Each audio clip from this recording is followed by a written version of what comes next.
Jadi apa yang ada di kepala kita ketika kita bicara tentang ruang tanpa gema. Anda bisa berada di situ 14 detik saja, Anda bisa mendengar suara napas, suara jantung Anda sendiri. Apapun yang dipasarkan secara umum di dunia ini, itu harus dites kekerasannya seberapa. Apakah layak, apakah tidak. Pesawat Concorde zaman dahulu kala yang bisa 6 kali kecepatan bunyi. Masalahnya adalah bandara yang bisa menahan kekerasannya dia, itu hanya sedikit. Bukan landasannya, bukan. Tapi kekerasannya dia itu horror. Tapi bisa dikatakan sebagai ruangan yang pure. Pure itu berarti dari sisi pantulan dibuat seminimal mungkin, dari sisi kebisingan dibuat serendah mungkin. Tujuannya adalah kalau kita ingin melakukan pengukuran entah sumber suara apapun ya, mau speaker, mau sumber suara yang lain, kita bisa mendapatkan suara yang asli hanya bersumber dari sumber suara tersebut itu. Misalnya peralatannya mahal gitu, tapi karena tidak tahu cara mengoperasikannya aja tidak bisa dipakai gitu. Jadi trust your knowledge.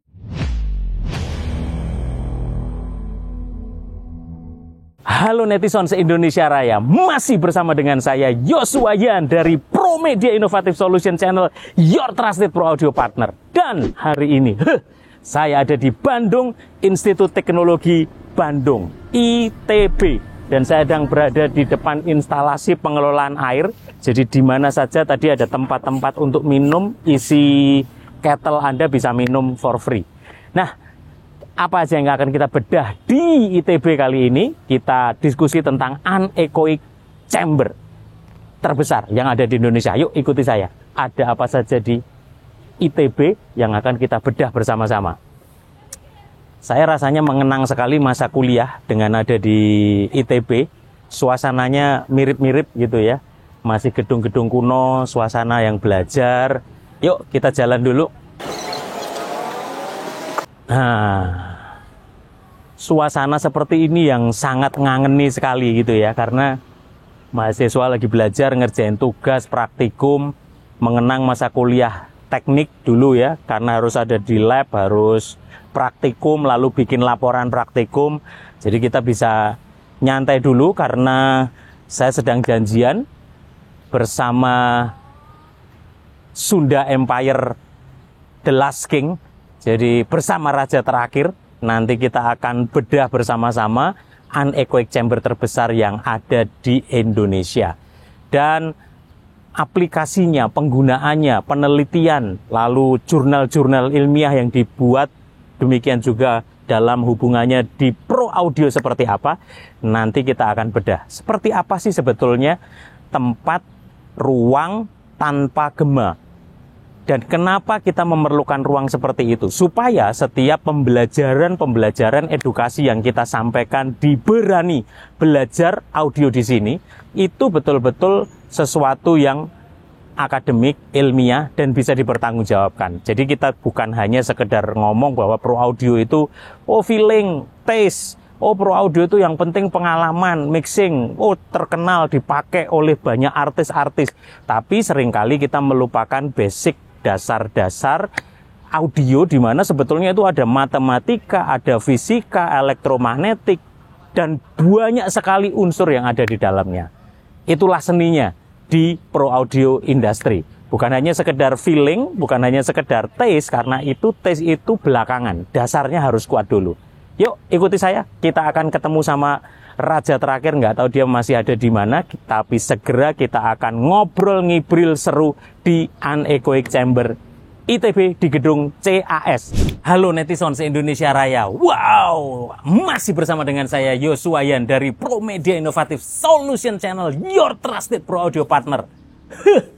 Sekarang saya sudah bersama dengan The Last King, Raja Terakhir, Sunda Empire. Ini bener-bener di Sunda, di Bandung, Kumaha Damang. Pangestu. Waduh, akhirnya kita bisa podcastan di Bandung, tanah leluhurmu. Ya, tanah kelahiran saya. Ini seru banget, Son. Karena akhirnya kita kesampaian juga. Dari dulu kita mau ke Bandung gitu sama Raja Terakhir. Ini kameranya yang mana? Udah, ini kan 14 kamera, lu pokoknya semua on. Gitu. Surround ya? Surround. Oke. 7.1 pokoknya kita kameranya. Jadi, akhirnya kesampaian kita di Bandung. Ya, harus. ITB, ITENAS, dan kampus-kampus teknik lainnya menyimpan banyak kenangan lah ya. Gitu ya. Karena pada zaman itu untuk belajar termodinamika itu agak sulit. Pada zaman itu, Ya, 80-an. Ya, gitu itu sulit. Kalau zaman sekarang lebih sulit lagi. Gitu, karena termodinamika itu sebenarnya apa ya, ilmu sangat dasar yang kalau kita seriusin sih tidak terlalu sulit. Gitu. Nah, ini sama seru. seperti ini toh, Apa itu? ilmu audio yang akan kita bicarakan. Iya. Menyenangkan sekali hari ini harusnya. Justru itu, selama ini orang cuma tahu audio itu feeling, taste, mixing, Ya. tapi melupakan dasar-dasar basic audionya. Padahal ternyata pro audio industry itu meliputi dasar-dasar fisika, matematika, elektrodinamika, everything Ya. about science. Dan percaya atau tidak, di semua handbook of audio, handbook of audio, di semuanya itu selalu di halaman-halaman depan itu adalah akustik. Itu ya. Yes, di semua handbook of professional audio itu di bab pertamanya gitulah ya, intinya di depannya itu pasti mereka bicara tentang akustik. Itu yang sering dilakukan oleh orang-orang yang tidak mengerti basic. Jadi mereka melupakan akustiknya. Loudspeaker bisa harganya 2M, 4M, 8M. Betul nggak? Iya, Om setuju. Yos? Iya. Ada kan speaker 8M? Oh, ada satu set sistem itu kan memang 8M? segitu, iya. Contohnya, Mayer Sound, jangan merek terus apa? Oh. DNB, L Acoustic, semua brand-brand yang di premium Adamson audio, Adamson itu Kanada. Ada Rata-rata secara sistem mereka memang mendesain. Kan ada segitu kan? Ada, meresearch betul-betul. Nah, maksud saya adalah begini. Jika loudspeaker sudah semahal itu, tiba-tiba RT60-nya itu misalnya 6 detik, 7 detik, selesai sudah. Ada lagunya, selesai sudah. Maksa lu. Oh, cukup sudah ya? Bukan selesai sudah ya?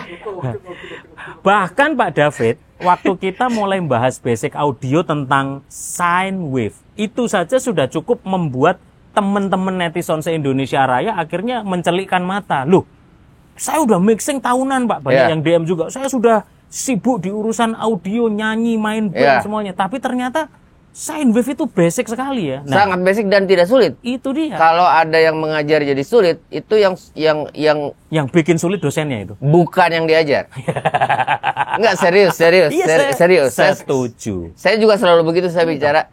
Oke, kita ada kelas. Nanti kita ada ujian. Kalau yang nggak lulus lebih dari 50%, berarti yang ngajarnya bodoh. Nah, itu. Dia tidak punya talenta untuk mengajar. Orang yang cerdas itu harus membuat sesuatu yang sulit menjadi mudah, bukan sebaliknya. Betul sekali. Gitu. Jadi kalau nasi goreng itu dengan bawang putih, bawang merah saja sudah enak. Nggak usah kebanyakan aksesoris. Nggak usah ada garam bahkan.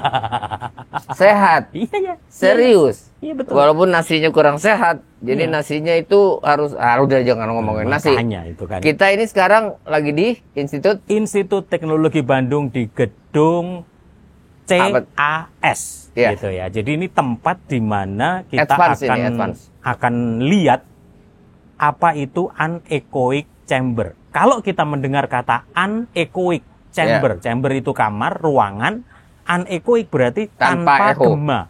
Tanpa echo ya. Bahasa Indonesianya tanpa gema, tanpa echo gitu. Ya. Apa yang disebut anechoic chamber pada silakan. Anechoic chamber adalah sebuah ruangan yang dibuat sedemikian rupa sehingga RT60-nya menuju 0.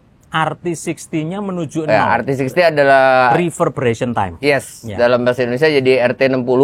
Ya. Tapi kadang-kadang kalau RT60 ada RW-nya. RW 5. Ada kelurahannya gitu. Jadi lebih bagus langsung aja RT60. RT60. Yang terusnya menjadi arti kehidupan. Engkau bukan yang pertama. Udah. Oke. Nah, jadi kenapa kita perlu ada anechoic chamber dalam sebuah riset penelitian speaker, mikrofon? Seluruh profesional audio itu harus masuk ke laboratorium yang namanya anechoic chamber, di mana RT60 menuju 0, background noise menuju 0. RT60 menuju 0, background noise menuju 0. Karena memang betul-betul tidak ada bunyi. Gema, tidak ada echo, tidak ada gema dan tidak ada background noise. Yes. Jadi tidak ada bunyi di situ, tidak ada background noise. Jadi kalau kita masuk ke dalam, itu mungkin untuk 5 detik pertama kita masih bingung karena berbeda sekali. Ya. Tapi setelah nggak 5 detik lah, 2 detik kali, 2 detik, 3 detik kita masih bingung. Ini kan mengapa begini? Lama-lama kita tanpa sadar kita bisa mendengar jantung kita, itu pasti. Wow. Jeduk, Ya. gitu. Itu sudah pasti. Setelah itu kita bisa mendengar semua organ tubuh kita. Ya. Karena saking quietnya. Oke. Gitu. Dan tidak ada gema sama sekali. Artinya gemanya bukan tidak ada ya.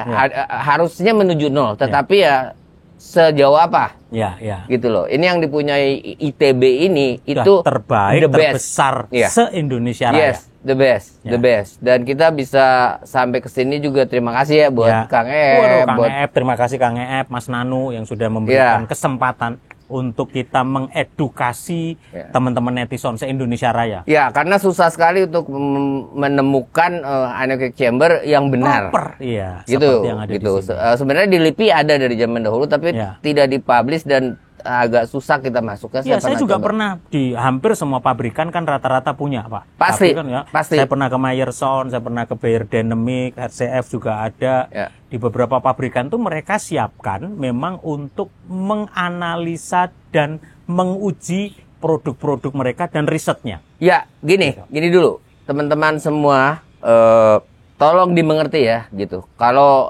kami ataupun saya ataupun Om Yos itu mengadakan edukasi, itu sebenarnya bukan hanya untuk orang profesional audio. Untuk kaum awam sekali. Yes, semua orang harus tahu bahwa telinga mereka itu tidak pernah tidur. Ya. Itu dulu satu. Yang berikutnya bahwa kita selalu mendengar reverb jika dalam ruangan. Sekarang ini kita berada di luar ruangan. Ya, jadi Tetapi nggak ada yang mantul nih. Gitu. Iya, karena suara kita kecil. Ya, terus langsung hilang, kemakan sama Ya, angin. kemakan oleh udara. Karena Karena 2 kali jarak berkurang 6 dB kan. Yes. Gitu. Tapi kalau kita pakai loudspeaker besar akan terjadi pantulan juga.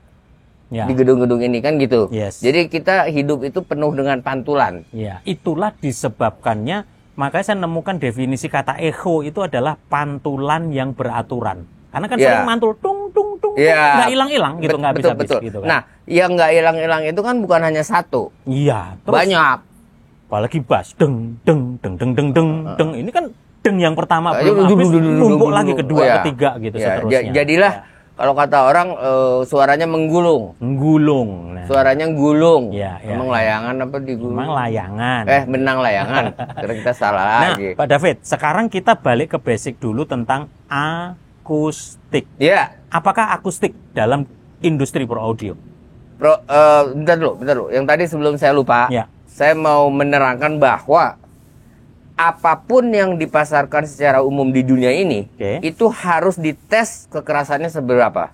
Apakah layak, apakah tidak. Ya. Karena kalau terlalu keras, dia akan membunuh telinga semua manusia.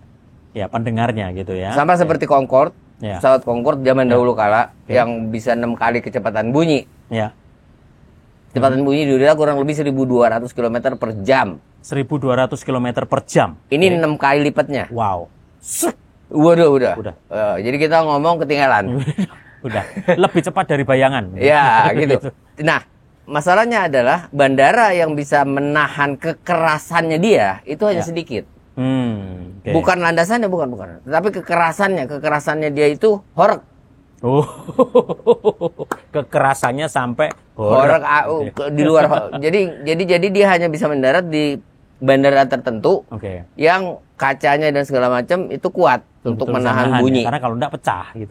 Karena bunyi selalu menimbulkan harmonik atau resonans. Karena ada getaran. Ada getaran yang pertama, lalu akan ada getaran yang berikutnya. Ketika ada media perambatannya kan. Iya. Ada udara. Nah, di anechoic chamber ini ada udara. Iya. Ada udara. Ya, tapi ya terbatas udaranya. Artinya kalau kita kelamaan di sana juga pengeng. Bukan pengeng, selesai. Karena oksigennya dari mana? 14 detik kita denger jantung kita. Nanti denger ginjal, pankreas, darah. Ngeri. Karena silakan di Google, orang paling lama bisa diem di anechoic chamber itu berapa lama? Iya. Itu ada di Guinness Book of Record. Ya, jadi ingat, anechoic chamber itu tidak dibatasi khusus untuk alat-alat pro audio, no. Ya. untuk pesawat terbang, untuk mobil, motor, gitu. Itu semua masuk ke anechoic chamber. Bayangin anechoic chamber untuk pesawat terbang segede apa.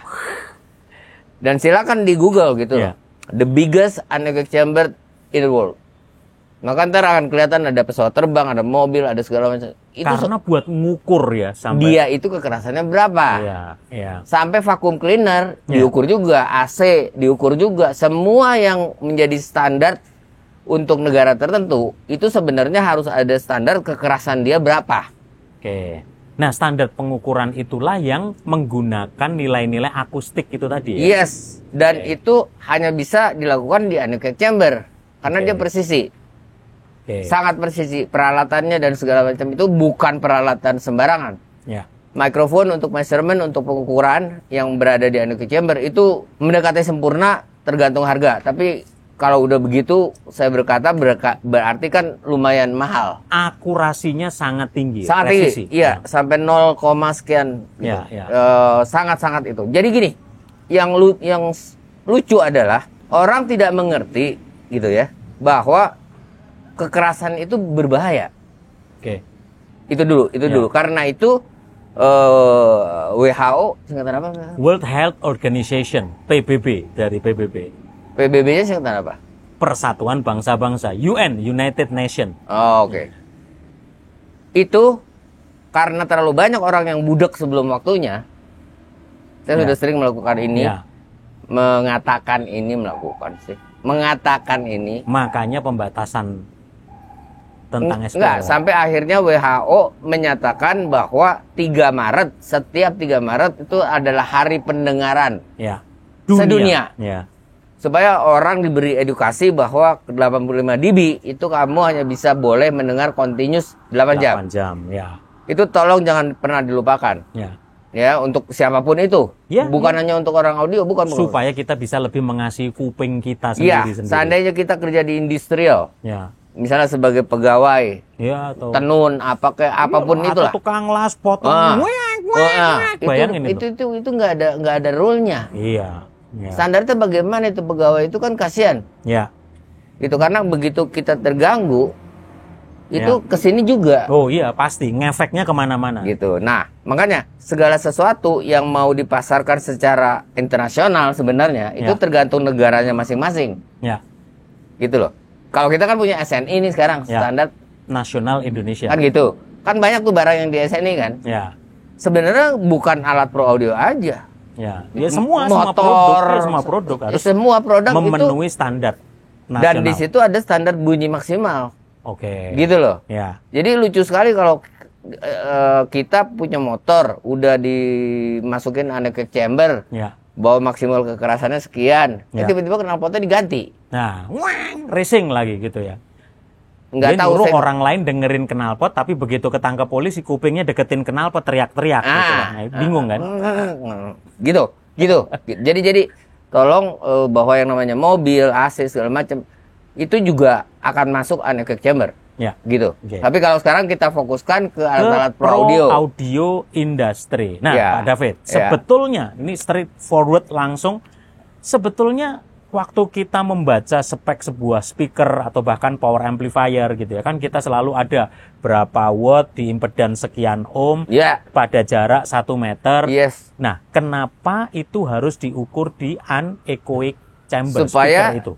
Direction yang kita dapatkan kalau tidak di anechoic chamber, maka kita akan mendapatkan direction plus reverb bersama pantulan sekitarnya. Gitu ya. Pantulan-pantulan yang ada itu akan habis 60 dB dari suara aslinya. Itulah yang kita sebut reverb time 60 dB kan. Jadi standar profesional audio itu kita ngomongnya RT60. Sebenarnya ada RT60, RT30, silakan di Google, banyak. Tapi standar itu RT60. Bahwa RT60 untuk meeting room harus berapa. Gitu. Background noise untuk meeting room harus berapa. Itu dua hal itu sangat-sangat berkaitan. Mengapa? Karena misalnya kita punya background noise 60 dB. Teman-teman yang belum tahu, tolong di download yang namanya SPL Meter. Itu ada di App Store ataupun di Play Store. Itu SPL Meter namanya. Jadi kita bisa tahu ini kurang lebih kalau tidak ada bunyi, sudah ada bunyi yang namanya background noise seberapa dB. Seperti di sini berapa dB nih sekarang? Ya, nanti kita ukur nih sekitar segini. Itu lagi buka SPL kalau lagi buka spek. Lagi buka spek speaker, bagaimana kita membaca spek speaker. Bagus. Karena di spek speaker itu sudah diberitahu bahwa 1 meter maksimum SPL-nya berapa.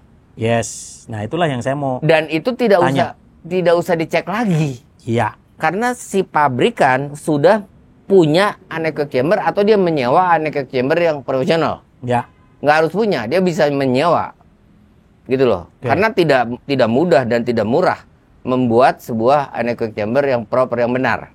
Ya, oke. Nah, Pak David, sekarang kita ini kan lagi coba nanya gitu Pak ya. Waktu kita membaca sebuah spek, misalnya Panther, Meyerson Panther 150 dB SPL, lalu di 1 meter. Selalu yang nanya gitu kan, Pak itu diukur di mana? Jaraknya gimana? Iya. Nah, bagaimana standarisasi ketika kita membaca spek itu dan hasil pengukuran di anechoic chamber itu apanya yang diukur? Iya, jadi di anechoic chamber di dalam nanti akan ada loudspeaker itu. Ya. Nanti di 1 meter persis akan ada mikrofon. Ditodong mikrofonnya, di miking. Di miking, benar-benar on axis. Oke. Lalu diberilah dia ping noise atau sine wave 1 kHz biasanya. Dikasih tahu sama dia.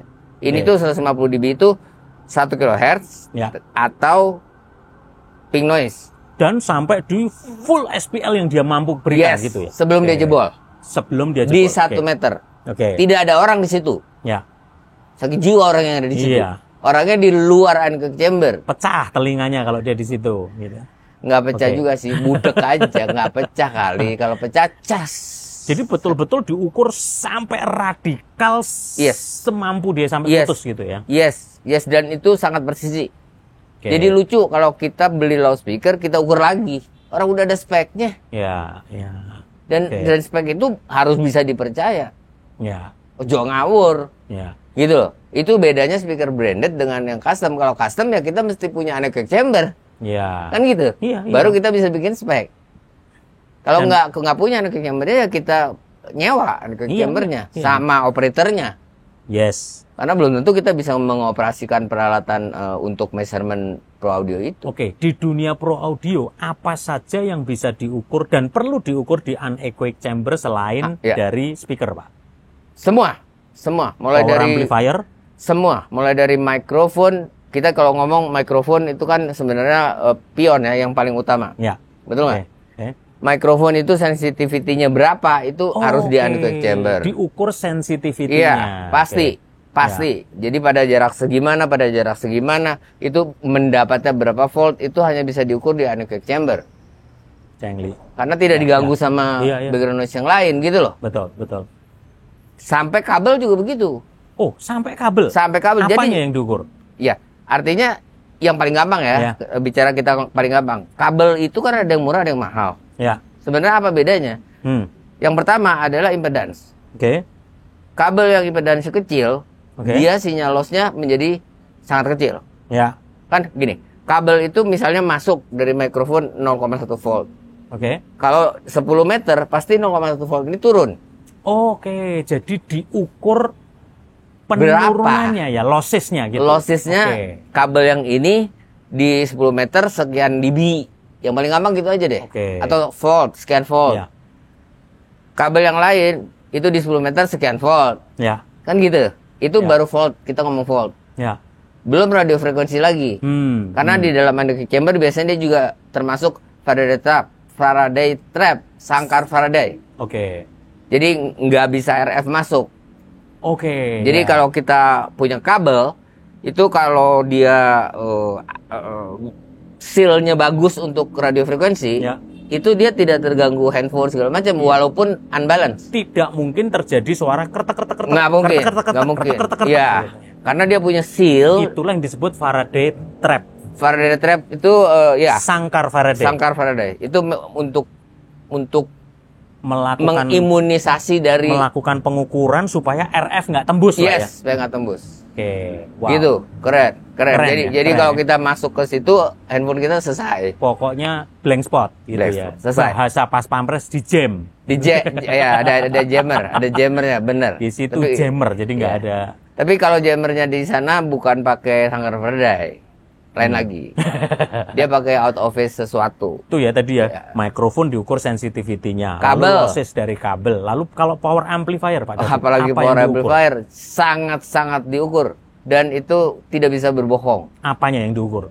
Terutama ya kemampuan dia itu minimal impedansnya berapa sebelum dia clipping, sebelum dia menjadi square. Oke. Kan sebenarnya kalau kita kasih sine wave, Ya. gambar di oscilloscope harusnya menjadi sine wave. Ya, sinus ya. Iya.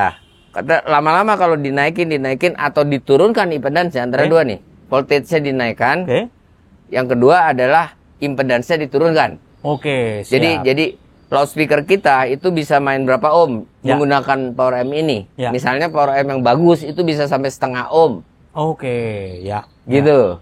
Dulu kan Ya, terkenal ya. sekali tuh. Ya, ya. Power amp bisa setengah ohm. Wow. Padahal dikit lagi putus itu. Wah, itu kerjanya gendeng itu. Jadi power amplifier yang betul-betul qualified harus juga betul-betul diukur di anechoic chamber dengan proper. Semua yang namanya ada di spek, entah itu THD, entah itu slew rate, entah apapun itu sebenarnya diukur yang benar, harusnya diukur di anechoic chamber karena berhubungan dengan bunyi. Oke, baik slew rate-nya, total kecuali harmonic kita distortion-nya. Ya. Iya, kecuali kita punya dummy load Ya, yang untuk menggantikan loudspeaker. ya. Jadi dummy load itu adalah Ya. dummy untuk load, jadi untuk beban. Jadi Seakan-akan colok itu ya. loudspeaker. Seakan-akan loudspeaker. Jadi kita nggak perlu anechoic chamber. Ya, tinggal berapa ohm gitu Gitu. ya. Tapi Ya, kalau ya, ya. kita dummy load yang bagus itu mahal banget. Iya, iya. Dan Jadi apalagi yang sampai impedansnya gede. Iya, kan gitu kan. Jadi mendingan kita beneran gitu ya sekalian ngukur bahwa biasanya kalau power amp yang bagus dia ada recommended loudspeaker yang bisa digunakan itu yang cocok yang mana. Kebalikannya loudspeaker yang sangat branded juga punya saran gunakanlah power ini gitu. Siap. Nah, nih netizen ya. Sekarang saya sudah ada di gedung CAS atau Center for Advanced Science. Dibangun tahun 2015. Ini dari Development of Bandung Institute of Technology. Jadi tahun 2015 itu sebetulnya sudah ada anechoic chamber di Fakultas Fisika dan Matematika karena aplikasinya lebih banyak untuk urusan-urusan fisika dan matematik. Lalu, dan itu lebih kecil, makanya masih disebut semi-anechoic. Tapi kalau ini betul-betul anechoic chamber yang terbesar yang ada di Indonesia. Gedung CAS ini memang didedikasikan sekali untuk membuat sebuah laboratorium. Laboratoriumnya seperti apa? Ini pintu masuknya ya. Ini ada laboratorium yang khusus untuk mempelajari dunia akustik. Nah, ini serunya nih di dunia pro audio ya. Namanya Laboratorium Akustik Adiwiyogo. Adiwiyogo Acoustics Laboratory. Nanti kita akan masuk dan kita akan lihat ada apa saja. Kenapa disebut anechoic chamber? Ruang tanpa gema. Jadi apa yang ada di kepala kita ketika kita bicara tentang ruang tanpa gema? Anda bisa berada di situ 14 detik saja, Anda bisa mendengar suara napas, suara jantung Anda sendiri. Kenapa? Karena tidak ada gema. Bahkan lantainya pun kita akan berdiri di atas kawat-kawat, nanti kita akan cek di sana. Dan dalam hubungannya dengan pro audio industri, di dunia sound system, speaker, mikrofon, di tempat seperti inilah kita melakukan penelitian sehingga penelitian dan hasil pengukuran test and measurement dari sebuah produk pro audio itu betul-betul sesuatu yang bisa dipertanggungjawabkan secara ilmiah. Pengukurannya ilmiah, lalu ditodong dengan mikrofon yang betul-betul standar dunia, lalu diukur dengan jarak yang betul-betul sudah mengikuti standar, dan bahkan penelitiannya bisa masuk ke dalam jurnal-jurnal ilmiah. Promedia Innovative Solution, kami sangat mendukung sekali dengan adanya banyak produk-produk lokal, tetapi tentunya supaya produk yang dihasilkan itu juga bisa diterima di pasar internasional tentunya harus memenuhi kaidah-kaidah dari sesuatu yang diakui standarisasi secara akademik di dunia. Gitu ya. Saya pernah yang terakhir di anechoic chamber dari Meyer Sound, mereka punya dari yang gede sampai kecil sampai yang beberapa departemen untuk produksi mereka bikin sendiri gitu untuk pengecekan. Di Bayer Dynamic Microphone saya pernah juga gitu ya, di beberapa produk-produk RCF juga ada juga di pabriknya. Jadi sehingga setiap produk-produk yang dihasilkan itu betul-betul diukur dan hasilnya itu akurat gitu ya. Jadi bukan hanya sekedar import modul, import driver, lalu kita assembling, main copy. Ayo kita sebagai pro audio industri di Indonesia kita mesti bangga dengan produk lokal, tetapi tentunya mentalitas kita adalah mentalitas seorang penemu, bukan seorang yang sekedar follower atau bahkan gini, kita terjebak dalam industri saja, sekedar menjual, bikin produk bahkan KW, kualitasnya mencontek. Kemarin kita juga baru temukan beberapa produk yang menjiplak, meniru paten dari Meyer Sound Panther. Karena kalau sekelas Meyer Sound, mereka betul-betul sampai bentuk grillnya pun semua dipatenkan, diajukan, ada hak patennya. Kemarin kita juga baru menang dalam sebuah proses yang cukup panjang dengan EVIND, Electro Voice IND, karena mengcopy, menjiplak, mencuri paten dari Electro Voice yang sudah ada dari 100 tahun namanya dan pabriknya. Jadi mari kita pro audio di Indonesia, kita maju bersama, kita maju terus, tetapi dengan mentalitas yang baik, mentalitas seorang produsen, mentalitas seorang ilmuwan, seorang industriawan yang betul-betul punya karya. Karena karya yang baik adalah yang bisa dipertanggungjawabkan secara ilmiah. Saya juga sampai hari ini masih sekolah dan tentunya saya juga menulis dan tulisan saya juga ada juga sudah masuk jurnal. Begitulah prosesnya kalau kita mau memajukan pro audio industri di Indonesia. Maju terus pro audio industri Indonesia bersama Promedia Innovative Solution Channel, your trusted pro audio partner. Peace. Nah, halo netizen se-Indonesia Raya. Sekarang saya sudah bersama dengan Pak Anugrah atau sering saya panggilnya Mas Nanu. Selamat siang Mas Nanu. Selamat siang Mas. Apa kabar? Alhamdulillah baik. Waduh, saya Yosua, saya bersama Raja Terakhir Pak David Klein.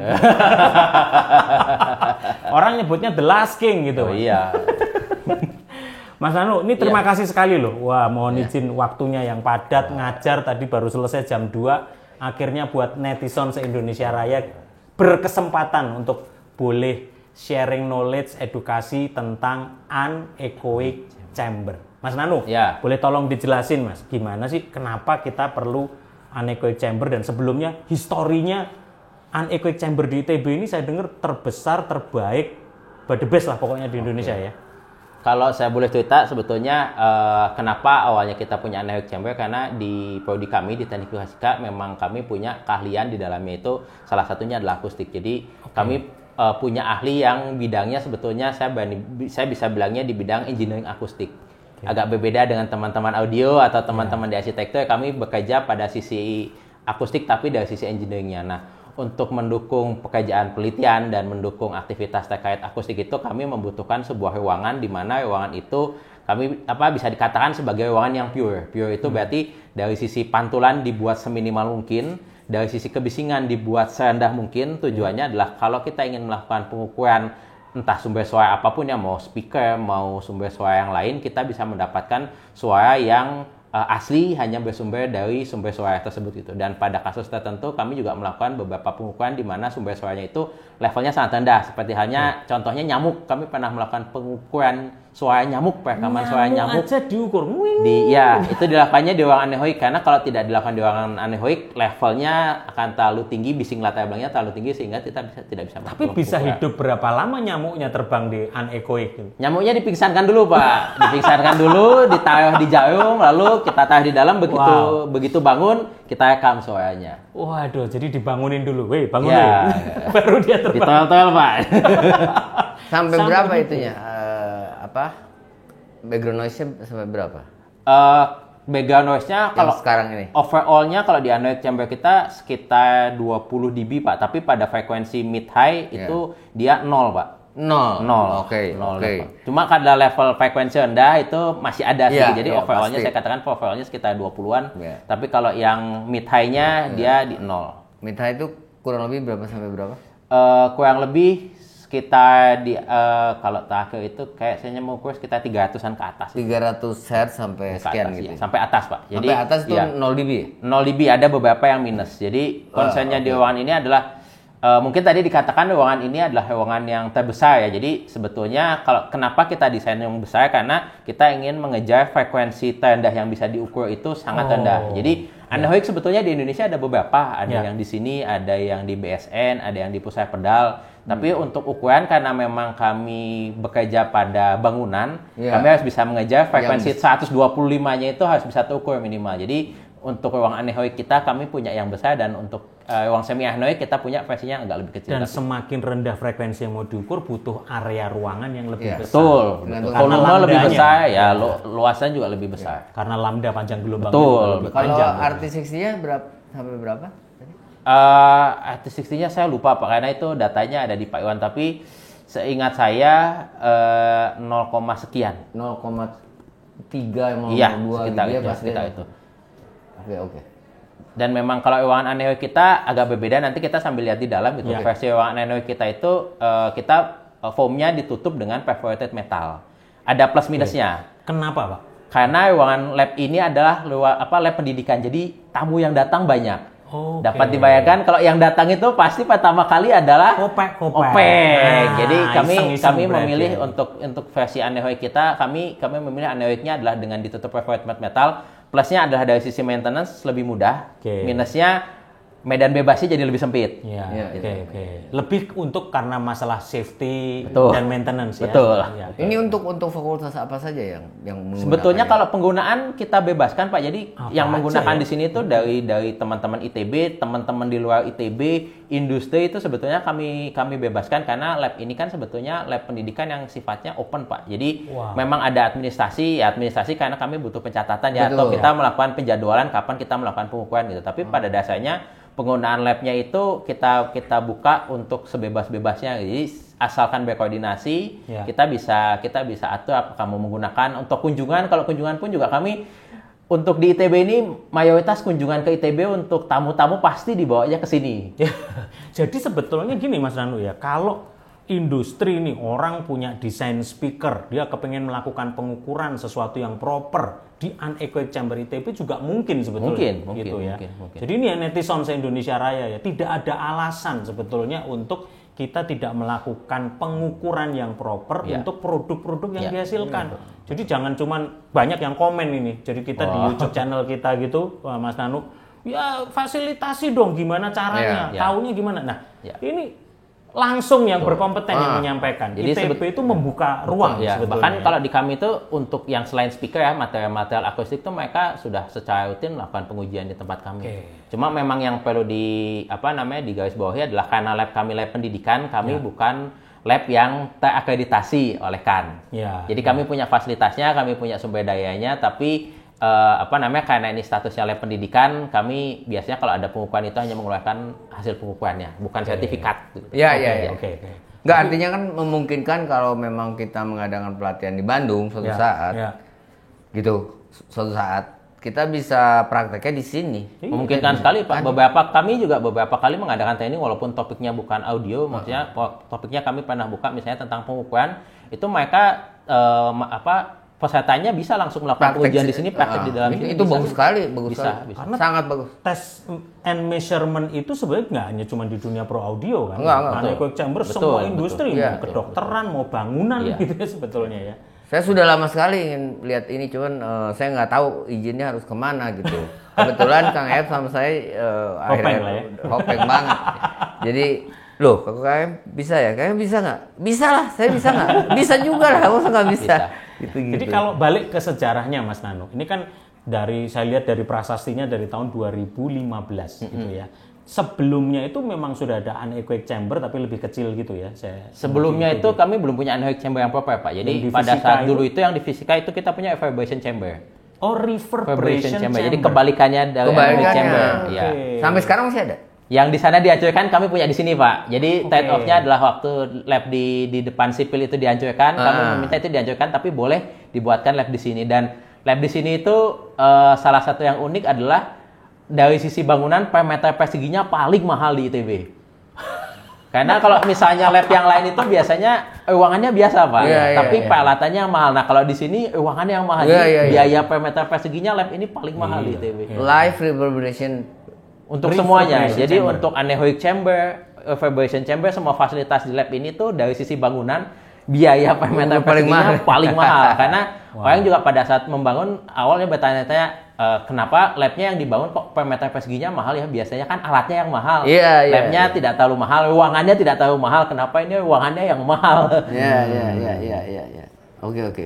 Itu sejarahnya gitu ya Mas Nano ya. Nah sekarang ini tadi selain misalnya sampai ngukur nyamuk terbang tadi, apa saja lagi yang kira-kira pernah dipakai di anechoic chamber ITB ini? Pengukuran apa saja? Kita di sini menerima pengukuran transmission loss. Jadi kalau kita punya material, kita ingin mengukur seberapa banyak material itu bisa menahan suara, itu juga bisa dilakukan di sini. Absorption juga bisa. Absorption juga bisa, tapi absorption biasanya dilakukan di reverberation chamber.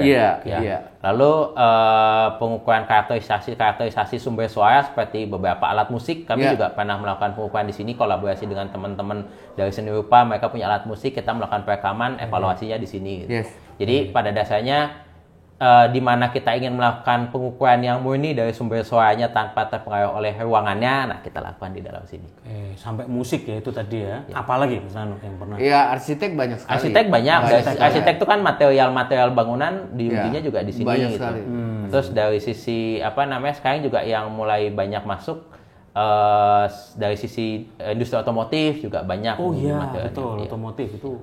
Cuman kalau otomotif gimana mobilnya dimasukinnya ya? Bukan mobilnya Pak. Jadi sekarang yang kita bisa support adalah komponennya. Dan beberapa kita kita melakukan pengukurannya bukan di anechoic tapi kita melakukan di lapangan. Jadi kita beberapa yang sudah lakukan misalnya dengan kereta itu peralatan ukurnya kita pasang di keretanya. Jadi memang si akustik di kami itu memang tidak melulu berkaitan dengan ruangan saja atau terkait dengan musik saja gitu, tapi karena kami bidangnya sebetulnya di engineering akustik, kami bisa masuk ke berbagai lini yang urusannya dengan suara atau bunyi itu. Nah, di engineering akustik ini, Pak Mas Nano nih, apa sih beda basicnya antara reverberation chamber dan anechoic chamber? Mungkin bisa dijelasin ke netizen. Kalau anechoic itu kan sebenarnya dari kata an dan echo gitu. Anecho itu berarti tidak ada pantulan, tanpa gema gitu. Sementara kalau reverberation itu dia kan sebetulnya letter translasinya kan memang gema ya gitu. Jadi di ruangan reverberation chamber itu adalah suatu ruangan di mana kita mencoba membuat suara tersebut memantul sepanjang-panjangnya tanpa ada cacat. Jadi kuncinya adalah cacat akustik. Jadi ada beberapa ruangan yang mungkin waktu dungnya panjang tapi ada cacat akustiknya. Jadi nanti akan saya coba tunjukkan ke ruangannya, keunikan dari desainnya bagaimana ruangan tersebut bisa menghasilkan waktu dengung yang panjang dan tanpa cacat akustik di dalamnya. Mungkin kita bisa langsung ke sana ya? Boleh? Boleh. Ayo, netizen se-Indonesia Raya. Ini privilege, ini kesempatan yang luar biasa, kehormatan sekali. Terima kasih. Sama-sama. Kita langsung jalan-jalan. Grebek reverberation chamber dan anechoic chamber. Capcus. Nah, netizen se-Indonesia Raya, ini yang disebut reverberation chamber ya. Tolong echo-nya dikecilin dikit. Ini echo asli, susah. Jadi netizen jangan kaget ya kalau suaranya nggaung karena kita ada di reverberation chamber. Mas Nano boleh tolong dijelasin kenapa ruangan ini dan apa fungsi-fungsi dari yang kita lihat di ruangan ini. Ruangan ini tuh adalah ruangan yang didesain untuk suara di dalamnya memantul sebanyak-banyaknya tanpa ada cacat akustik. Jadi fungsinya adalah biasanya kita pakai ini untuk melakukan pengukuran misalnya koefisien absorpsi. Karena konsep pengukurannya adalah kita taruh materialnya di bawah, kita ukur dengan material dan kita ukur tanpa material. Dengan perbedaan waktu dengungnya kita bisa ukur absorption coefficient-nya seperti apa. Jadi ini contoh material yang akan diuji di sini. Yang akan diuji. Nanti kita taruh di lantai, lalu kita ukur waktu dengungnya tanpa material dan dengan material. Gitu. Ya. Nih ya, sering kelihatan di studio kadang pakai busa-busa. Ya. Busa telur orang nyebutnya gitu. Betul, betul. Ini harus diukur. Jadi absorption coefficient-nya pasti. Pasti ya. Dan ini enaknya adalah kalau kita sudah tahu nilai koefisien absorpsinya, kita bisa simulasi. Jadi pada saat kita desain ruangan itu tidak asal aja. Iya. Kita pasang misalnya kita mau desain, oh ini ternyata penyerapannya kita mau lebih banyak di low frekuensi, kita bisa masukkan tuh parameter-parameter pengujiannya untuk disimulasikan gitu. Oke. Tapi kalau kita ngobrol di sini nanti bunyinya apa coba? Ya, jadi bunyinya bergema kemana-mana. Jadi kita pindah aja. Kalau kita ngobrol di sini nggak denger. Ayo kita keluar dulu supaya kita ngomong lebih tajam. Ya. Langsung. Nah, ini tadi suaranya kan ini jadi jauh lebih enak didengar Ya, nih, betul, Mas Pak, Mando, ya, betul. karena tadi gaung sekali. Tadi gitu ya. RT60-nya besar sekali. Besar, betul. Jadi betul. sampai betonnya pun saya lihat tadi kayaknya memang beda quality sekali ya. Kayaknya kok tajam, padat, solid gitu. Iya Pak, jadi kalau misalnya betonnya sih sebetulnya beton biasa, tapi memang kualitasnya kita jaga. Dan yang menarik di sini sebetulnya kalau Bapak lihat nih, ini semuanya naik. Jadi ruangan sana dan ruangan anode kita sebetulnya floating.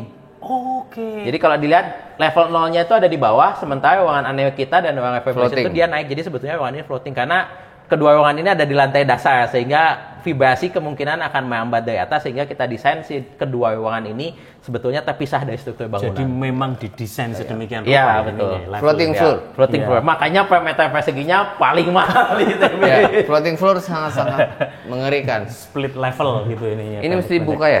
Iya, gaji sendal, Pak. Ya. Biar gampang perawatannya gitu. Nih ya, kita akan masuk ke semi Dulu. echoic dulu. Jadi akan ada dua yang anechoic-nya itu ada yang semi, ada yang full betul-betul anechoic chamber. Yuk kita masuk ke yang ini semi terlebih dulu ya. Ini namanya semi anechoic chamber. Semi ya. Ya. Bukan semi simulangkir. Bukan. Ini semi Ya. pakai E. Ya. Dan ini kenapa dia semi? Karena lantainya tidak diabsorb. Jadi lantainya hanya lantai biasa. Oke, Kalau tidak yang full lubang. anechoic, lantainya absorb juga. Oke. Iya. Mari Pak, silakan masuk Pak. Biar Iya, dari berasa. pintu masuknya, awas hati-hati kepala kejedot gitu. Jadi memang desainnya sudah perforated. Ya, ini dalamnya juga pasti Foam Pak ya? Foam. Ya, betul. Wow. Wah, keren ini. Ah, ini lebih keren lagi nih sebenarnya. Nggak. Ini lagi pengukuran apa nih Mas? Enggak, Nando? ini bisa bikin standing wave ya? Iya Pak, jadi ini sebetulnya alat yang namanya tabung impedansi. Jadi tujuannya adalah untuk membuat standing wave pada frekuensi tertentu. Dan Keren ini. di sini salah satu rekan saya, Pak Iwan, sedang mengembangkan sebuah material di mana udaranya bisa lewat tapi bisingnya ketahan. Jadi misalnya kalau kita punya ventilasi rumah di pinggir jalan itu, udaranya bisa keluar masuk tapi bising mobilnya nggak masuk ke rumah. Jadi udaranya pengujian bisa di sini. lewat tapi bisingnya nggak bisa Iya, masuk. jadi kalau misalnya lihat misalnya bentukannya seperti ini, udaranya lewat tapi bisingnya tidak Keren. masuk gitu. Ini beberapa sampel yang tidak yang sedang sampel-sampelnya diuji ya, penelitiannya. Ini sampai di dalamnya ini sudah ada material Ya. busa yang Ini untuk- kalau di Science Museum di hampir semua negara selalu ada ini. Di Indonesia adanya di ITB. ini bikin sendiri lagi, Pak. Itu custom dia. ini, di- custom. Mika nih custom. Namanya apa Pak? Ya, David? Ini namanya tabung impedansi. tabung Tabung impedans. impedansi. Nanti kalau dikasih bubuknya ataupun apa, nanti dia bisa standing. Bisa standing ya. Tergantung lambdanya. Asik. Wow. Keren. Kalau yang ini versi pengukuran, kita juga punya versi demonya untuk menunjukkan gelombang berdiri. Iya. Jadi nanti kita generate frekuensi tertentu, kalau sesuai dengan dimensinya, si bulir-bulirnya jadi kelihatan berdirinya. Gitu. bagus sekali itu. Itu Boleh-boleh langsung sekali-sekali jalan, ya. harus kita liput Ini itu. mesti sama Pak Iwan ini nyobanya nih. Ini punyanya Pak Iwan ini, Oh, iya. Pak Setio ya.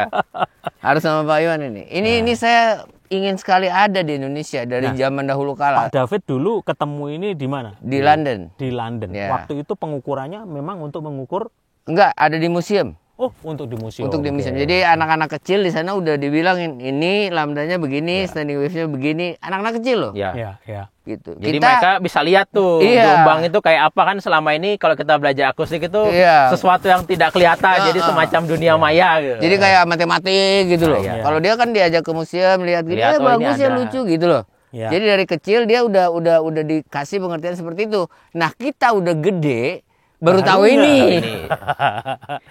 Nah, ini lihat ya bahan-bahan materialnya. Nanti material-material ini sama juga dengan yang di anekoik ya. Ya. Cuma Sama. bedanya di lantai. Bedanya di lantai. Dan ini relatif kecil ya. Ini relatif kecil, ya. Tapi tetap tuh tidak ada reverb. Cek. Tolong dong reverbnya naikin dikit. Bahkan suara kita nih ya, kuping kita nih sekarang denger suara kita aja berubah gitu, kayak Iya. lebih tight gitu. Ya, udah pasti. Ya, pasti. Karena Karena reverbnya keabsorb dari suaranya langsung. masih ada dikit dari sini. Iya. Sedikit. Nah, Kita kayak yang full. Kalau yang di Waduh. beberapa tempat memang seperti Mas Nanu bilang tadi, materialnya ini bukan metal, jadi lebih banyak soft Iya. gitu Jadi ya. foam tapi tidak ditutup Foam, metal Iya, ya. iya. Tapi kalau orang Indonesia Datang, jahit, supaya pertama kali ngemek-ngemek. memegang, Langsung iya. ngemek-ngemek. kotor. Betul. Ngemek-ngemek. Satu kotor, yang kedua cuil, gempil. Iya, betul. Gak bisa menang. Kalau di kampus saya yang dulu mereka pakai yang foam karena akses ke labnya sangat terbatas. Iya, Kalau iya. di sini karena dari awal kita dikasih tahu bahwa ini nanti lab ini akan akan dibuka, jadi kita tahu bahwa yang akan datang pasti Bisa akan banyak. banyak Jadi kita orang. coba pada saat Itu desain. di mana, Mas Nanu? Yang Apanya? di kampus sebelumnya yang di mana? Saya di University of Salford dulu, saya di Manchester. Di Manchester. Iya. Itu pakai fabric gitu lah ya. Iya, pakai foam biasa tapi dia hanya ditutup oleh fabric gitu, dan ukuran anehoiknya pun juga tidak sebesar ini. Jadi Jarang ukurannya sekali. kecil. Nggak, artinya kita mungkin harus terangkan bahwa ini tuh metal ya. Metal luarnya metal, dalamnya foam. Gitu loh. Yang sebenarnya harusnya metal ini nggak ada. Ya, Gitu, hanya hanya foamnya. gitunya, Cuman kalau di Indonesia karena banyak yang suka usil. Faktor Iya. safety Iya. dan maintenance. Betul. Bukan usil kali. Pengen tahu Pengen tahu. sebenarnya. Bahkan di waktu saya di Manchester pun juga kalau bawa tamu pertama kali tuh mereka pasti Dipesenin pengen ngopek. Jadi dipesenin tolong jangan dipegang. Do not Jadi touch. bahkan bukan hanya di Indonesia, Iya, di mana-mana iya. tuh kalau datang ke Anehoik pasti orang Iya. pengen pegang ini apa sih? Iya. Jadi wajar ya. Wajar. Iya, Nah, wajar. ini kan netizen kan sebuah pengalaman yang berharga sekali, kita bisa melihat semi anechoic chamber yang ada di ITB Gedung CAS. Dan buat saya ini sangat surprise. ini ya, ternyata ada. Ternyata ada di Indonesia. Karena di Hong Kong, di Singapura, di Thailand, di Malaysia ada semua di Science of Museum. Di sini nggak ada. Bahkan masuknya di museum. Kalau di Di sini museum. betul-betul dilakukan untuk penelitian. Yes. Ya, betul. Kalau di sana Bangga di kita sebetulnya. museum. Jadi saya rasa kenapa Indonesia tidak sedikit memperhatikan pro audio gitu loh. Iya, Ya. betul. Gitu loh. Basic audionya jadi susah kita Betul, ngajarnya gitu. Kita ngomong standing wave aja Ya. orang udah takut duluan. Jadi memang Gitu. urusan audio itu kalau di Indonesia biasanya urusan paling belakang Iya. dibandingkan kalau di ruangan itu kalau Itu yang visual, thermal tuh pasti duluan. Audio itu biasanya paling belakang. Walaupun saya merasa sih kelihatannya beberapa tahun terakhir awareness-nya sudah mulai meningkat, Mulai aware ya. gitu. Ya. Tapi tetap isunya masih ada di situ. Ya. tuh. Selalu terjadi ya ini crossovernya, pertempurannya antara estetik dan akustik. Orang fokusnya ke estetik indah dulu, artistik dulu, tapi seringkali melupakan kaidah-kaidah akustik yang padahal Kalau juga menurut perlu. saya sih isunya ini sih Pak, lebih ke arah mereka tidak tahu harus konsultasi ke siapa. Karena menurut saya desain akustik itu kita bisa selaraskan kok dengan Iya. dengan keinginan desainer ruangan gitu. Secara visual Setuju. tampilannya baik gitu. Hanya saja kan yang banyak saat ini tuh adalah orang yang hanya tanda kutip misalnya entah jualan material atau tahu Betul. pengetahuannya hanya Iya. Itu parsial dia. gitu. Sehingga Itu dia. pada saat mencoba mengkombinasikan itu dengan aspek estetik, knowledge-nya belum sampai Iya. gitu. Iya. Sorry tadi Pak Dok ya. Masih muda. Tadi Pak Nanu. ngambil materi apa untuk pengajarannya? Kalau saya di sini mengajarnya kalau yang terkait dengan akustik itu ada akustik ruang, perencanaan akustik ruang. Struktural. Lalu desain tata suara. Bisa data suara. Lalu di DKV saya mengajar di judulnya di DKV saya mengajar sound design. Sound Mantap. design. Lalu di desain interior saya mengajar di tata suara, tata cahaya. Oke. Jadi maksud saya yang unik di sini adalah di prodi desain interior, di prodi DKV, saya juga mengajar di teknik lingkungan. Itu yang mengajar akustiknya bagus. dari tempat kami dari teknik fisika. Karena Oke. kalau di kami itu memang dari sisi akustik kita mendalaminya sampai kayak kalau bilang kayak orang nerd lah kalau yang bilang nerd sekali kalau kita bicara akustik itu sangat nerd sekali gitu. Sehingga dari tadi kita juga sehingga kalau misalnya kita bandingkan kalau teman-teman yang lain kan mereka hanya belajarnya hanya di hilir ya. Jadi lebih banyak ke aplikasi gitu. Sementara basic knowledge-nya kan tidak dalam. Itu dia. Nah, kalau karena kami basic knowledge-nya dalam untuk kayasa itu tuh jadi opsinya lebih banyak. Ya, terima kasih loh bisa ini. Makanya titipnya di teknik fisika. Jadi ini semua di bawah naungan teknik fisika. Iya, ini betul. Kalau dulu fisika bangunan namanya ya? Dulu fisika bangunan, Pak. Betul, Cuma ya? sekarang kita ganti nama. Jadi kita kelompok keahliannya namanya sekarang rekayasa kinerja lingkungan binaan. Kenapa kata-katanya kita pakai lingkungan binaan? Lingkungan binaan itu sebetulnya lingkungan yang kita bangun. Karena pekerjaan kami akhirnya masuknya bukan hanya ke bangunan. Kita bisa saja misalnya acaranya di luar ruangan. Itu bukan bangunan. Bukan Jadi, bangunan. Tapi Betul. kita cek juga akustiknya gitu. Atau misalnya di kawasan seperti apa, kebisingan di kawasan itu. Atau sekarang juga kita juga mulai masuk ke kendaraan. Keren. Mobil, gitu, motor gitu. Keren. Dan sekarang kalau menurut saya salah satu chance yang menarik itu di active sound design. Active sound design. Active sound design itu jadi kalau bapak-bapak pernah naik motor listrik atau pernah jalan, pernah hampir ketabrak sama motor listrik. Karena tidak ada bunyinya. Tidak ada bunyinya. Jadi sekarang banyak, riset sekarang juga berkembang bagaimana kita menciptakan suara motor yang terdengar, yang aman, tapi juga enak. Jadi kita tidak hanya boleh terdengar. Kalau terdengar saja kita bikin saja suara tut. Tapi kan tidak enak ya. Mosok motor aja gede, suara aja tut gitu. Jadi memang sekarang isu-isunya sudah mulai banyak berkembang dan kesempatan kolaborasinya kalau menurut saya jadi lebih besar ya karena bagus. Kalau saya melihat bahwa kami sendiri kenapa kita sekarang senang kolaborasi dengan yang lain karena kami sadar bahwa background kami adalah engineering. Sementara kalau kita berbicara desain, entah audio, entah desain suara, ada manusianya nih. Ada orangnya, kita merasakan ada aspek persepsinya seperti apa. Pada kita menciptakan aspek apa, pada kita menciptakan sesuatu juga ada aspek penciptaannya. Itu kan teman-teman di bidang lain ya. Jadi mungkin bapak-bapak di sini untuk bagian sound system, bagian rasa enak atau tidak, knowledge-nya jauh lebih banyak dibandingkan saya gitu. Jadi sisi sudutnya, sudut pandangnya gini Pak, kalau saya bilang sudut pandangnya kita harus saling melengkapi gitu karena saya bilang kalau saya mungkin dari sisi engineering-nya agak banyak gitu, tapi pengalaman di lapangan saya yakin teman-teman di sini banyak nih. Untuk urusan misalnya suara kendang yang enakan, itu kan ada sisi rasanya ya gitu. Takutnya mesti gimana? Itu dah. Jadi soalnya saya pertama kali diundang sebagai dosen tamu sama Pak Nyoman ya kalau saya. Pak Komang ya? Iya, Komang Metayasa. Iya, itu udah 10 tahun apa 12 tahun yang lalu. Masih ada?